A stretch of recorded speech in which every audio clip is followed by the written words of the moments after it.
Hello everyone, welcome to my channel. हमारी exam NCERT में आप सबका स्वागत है। हम लास्ट क्लास में हमने क्या पढ़ा था? हमने डॉक्टर राजेंद्र प्रसाद जी की जीवनी पढ़ रहे थे हम ना।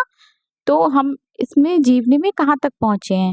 ठीक है, हम देखते हैं हमने कहाँ तक पढ़ ली थी। हमने अपनी जीवनी पढ़ी थी मातृभूमि के लिए समर्पित, ये हमने पढ़ लिया था राजेंद्र जी का। और इंग्लैंड जाने का सपना, ठीक है, ये हमने पढ़ा था। और ये बचपन से ही परिश्रमी थे, ठीक है। और विश्वविद्यालय की शिक्षा, ये टॉपिक पढ़ा हमने। ओके, आज हम पढ़ते हैं आत्मविश्वासी राजेंद्र। राजेंद्र प्रसाद जी का आत्मविश्वास के बारे में इसमें बताया गया है, ठीक है। तो हम इसमें देखते हैं कि इसमें क्या दिया हुआ है राजेंद्र प्रसाद के बारे में। देखिए, वर्ष के आखिर में एक बार फिर गलती हुई जब प्रिंसिपल ने एफए में उत्तीर्ण छात्रों के नाम लिए तो राजेंद्र प्रसाद का नाम सूची में नहीं था। राजेंद्र प्रसाद को अपने कानों पर विश्वास नहीं हुआ, क्योंकि इस परीक्षा के लिए उन्होंने बहुत ही परिश्रम किया था। आखिर वह खड़े हुए और संभावित गलती की ओर संकेत किया। प्रिंसिपल ने तुरंत उत्तर दिया कि वे फेल हो गए हैं, उन्हें इस मामले में तर्क नहीं करना चाहिए। लेकिन सर राजेंद्र प्रसाद ने हक लाकर घबराते हुए कहा। उस समय उनका हृदय धक धक कर रहा था। 5 रुपया जुर्माना, क्रोधित प्रिंसिपल ने कहा। राजेंद्र प्रसाद ने साहस कर बोलना चाहा। 10 रुपया जुर्माना, लाल पीला होते हुए प्रिंसिपल चिल्लाया। मतलब कि वो पैसे बढ़ा रहे थे प्रिंसिपल उनके जुर्माने के, है ना। चिल्लाए। राजेंद्र प्रसाद बहुत घबरा गए। राजेंद्र प्रसाद जी घबरा गए थे। अगले कुछ क्षणों में जुर्माना बढ़कर 25 रुपए तक पहुंच गया।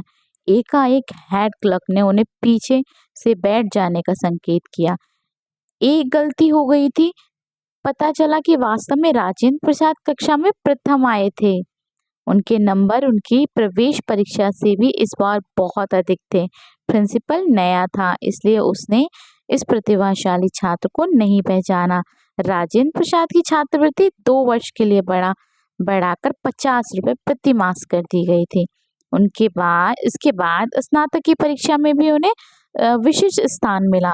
यदि राजेंद्र प्रसाद सदा विनम्र बने रहे, मगर उन्होंने यह संपूर्ण पाठ पढ़ लिया था कि अपने संकोच को दूर कर स्वयं में आत्मविश्वास पैदा करना ही होगा, है ना। आत्मविश्वास बहुत जरूरी है हर इंसान के लिए, अपने करियर में आगे बढ़ने के लिए। अपने कॉलेज के छात्रों में राजेंद्र प्रसाद को सदा योग्य अध्यापकों का समर्थन मिला। उन्होंने अपने छात्रों को आगे बढ़ने की प्रेरणा एवं उच्च आचार विचार की शिक्षा दी। अब स्वदेशी आंदोलन में इनका क्या योगदान था? श्री राजेंद्र प्रसाद जी का स्वदेशी आंदोलन। देखिए, राजेंद्र प्रसाद भी नए आंदोलन की ओर आकर्षित हुए। अब पहली बार राजेंद्र प्रसाद ने पुस्तकों की तरफ ध्यान कम देना शुरू किया। स्वदेशी और बहिष्कार आंदोलन ने राजेंद्र प्रसाद को छात्रालय के छात्रों को बहुत प्रभावित किया। उन्होंने सब विदेशी कपड़ों को जलाने की कसम खाई। एक दिन सबके बक्से खोलकर विदेशी कपड़े निकाले और उनकी होली जला दी गई। अब राजेंद्र प्रसाद का बक्सा खोला गया तो एक भी कपड़ा विदेशी नहीं निकला।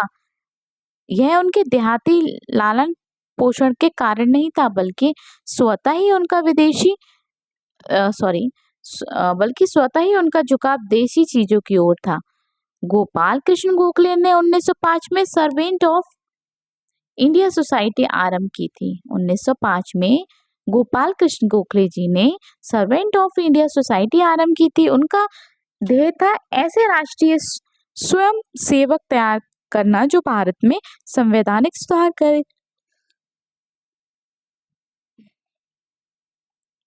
इस युवा छात्र से बहुत प्रभावित थे।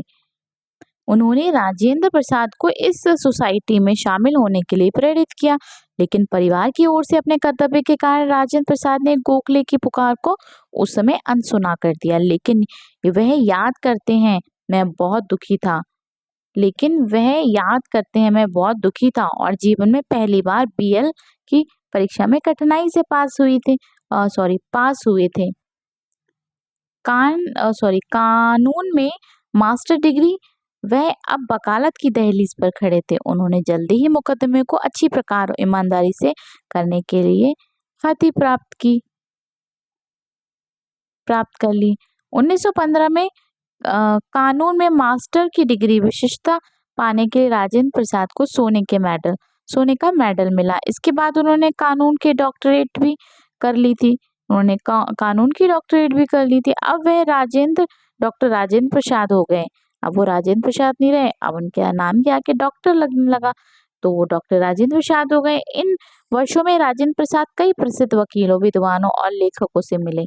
राजेंद्र प्रसाद भारतीय कांग्रेस कमेटी के सदस्य भी बन गए। राजेंद्र प्रसाद के मस्तिष्क में राष्ट्रीयता ने जड़ें जमा ली थी। ठीक है, आगे हम पढ़ते हैं चंपारण और ब्रिटिश दमन। ब्रिटिश का दमन कैसे हुआ और चंपारण। ब्रिटिश शासन के अन्याय के प्रति हमारा दब्बूपन अब विरोध में बदल रहा था। क्या हो गया था? ब्रिटिश शासन के अन्याय के प्रति हमारा जो दब्बूपन था, दब्बूपन मतलब कि हमारा भोलापन जो था, अब विरोध में बदलने लगा। सन 1914 में प्रथम विश्व युद्ध आरंभ होने पर लोगों के लिए नई कठिनाइयां उत्पन्न हो गईं, जैसे भारी कर, खाद्य पदार्थों की कमी, कीमतों का बढ़ना और बेरोजगारी। सुधार का कोई संकेत नहीं मिल रहा था। अब कलकत्ता में 1917 में दिसंबर में ऑल इंडिया कांग्रेस कमेटी का अधिवेशन हुआ, है ना। 17 में क्या होता? ऑल इंडिया कांग्रेस का जब कमेटी का अधिवेशन हुआ तो भारत में उथल पुथल मची हुई थी। राजेंद्र प्रसाद भी इस अधिवेशन में शामिल हुए।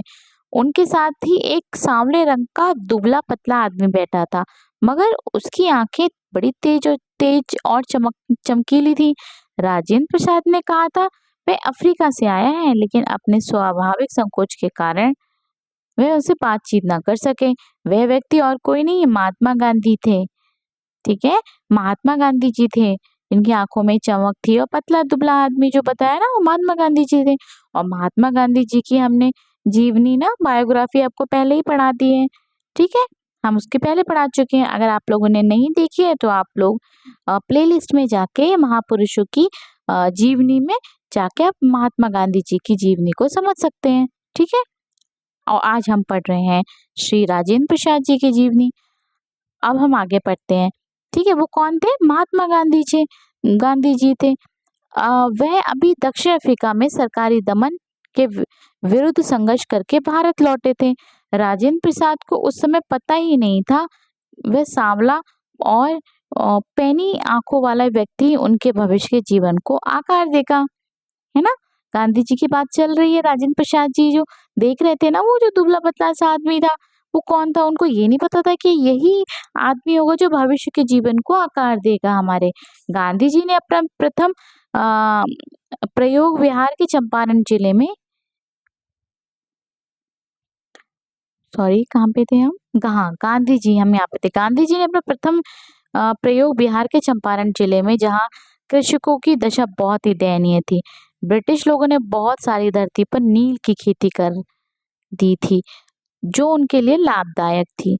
भूखे नंगे कृषक किराएदार को नील उगाने के लिए जबरदस्ती की जाती थी।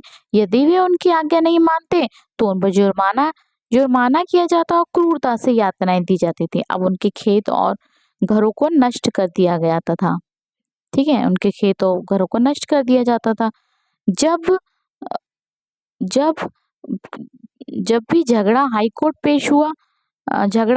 में पेश हुआ, तब वास्तव में राजेंद्र प्रसाद ने सदा बिना फीस लिए इन कृषकों की उनका प्रतिनिधित्व किया और उनसे पैसा भी नहीं लिया।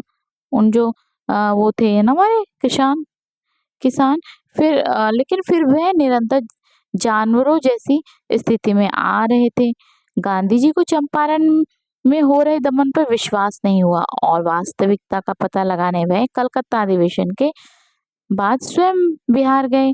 महात्मा गांधी के साथ चंपारण का एक कृषक नेता था, जो पहले राजेंद्र प्रसाद जी के घर पटना में ले गया। राजेंद्र प्रसाद जी के घर पटना में ले आया। घर में केवल नौकर था।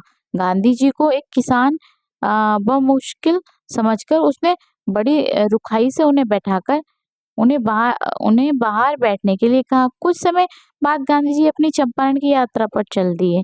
नीलकर साहब और यहाँ के सरकारी अधिकारियों को डर था कि महात्मा गांधी जी के आने से गड़बड़ ना हो जाए, इसलिए उन्हें सरकारी आदेश दिया गया तत्कालिक जिला छोड़ कर चले जाएं। गांधी जी ने वहां से जाने से इनकार कर दिया। ठीक है, उन्हें वो दिया गया था आदेश कि आप तत्काल ही जिला छोड़कर चले जाएं। गांधी जी ने वहां से जाने से इनकार कर दिया और उत्तर दिया कि वह आंदोलन करने नहीं आए हैं, केवल पूछताछ से जानना चाहते हैं। बहुत बड़ी संख्या में पीड़ित किसान उनके पास अपने दुख की कहानियां लेकर आने लगे। अब उन्हें कचहरी में पेश होने के लिए कहा गया। ठीक है, अब उनको क्या होता है, कचहरी में पेश होने के लिए कहा गया था। अब आगे हम गांधी जी से भेंट पढ़ेंगे अब राजेंद्र प्रसाद जी की कैसे हुई थी, है ना। ठीक है, तो आज का वीडियो बहुत लंबा हो गया, तो आप लोग इसको रिवाइज करना, एक बार समझना है तो दोबारा पढ़िए, अगर कुछ समझना है तो आप कमेंट बॉक्स में बताइए मुझे। ठीक है, ओके। और फिर मैं आपको कल और परसों आपकी हिस्ट्री, ज्योग्राफी और पॉलिटी में से आपकी एक एक वीडियोस लेकर आएंगे हम आपके लिए। ठीक है, आप उनसे रिवीजन करते रहिए। ठीक है, और अगर आपको क्लास में कुछ भी समझ आया हो या कोई भी आपको नॉलेज मिली हो, ठीक है, तो हमारे चैनल को जरूर शेयर करें, सब्सक्राइब और लाइक करें। ओके, चलिए आप लोग अपना ध्यान रखिए। Thank you.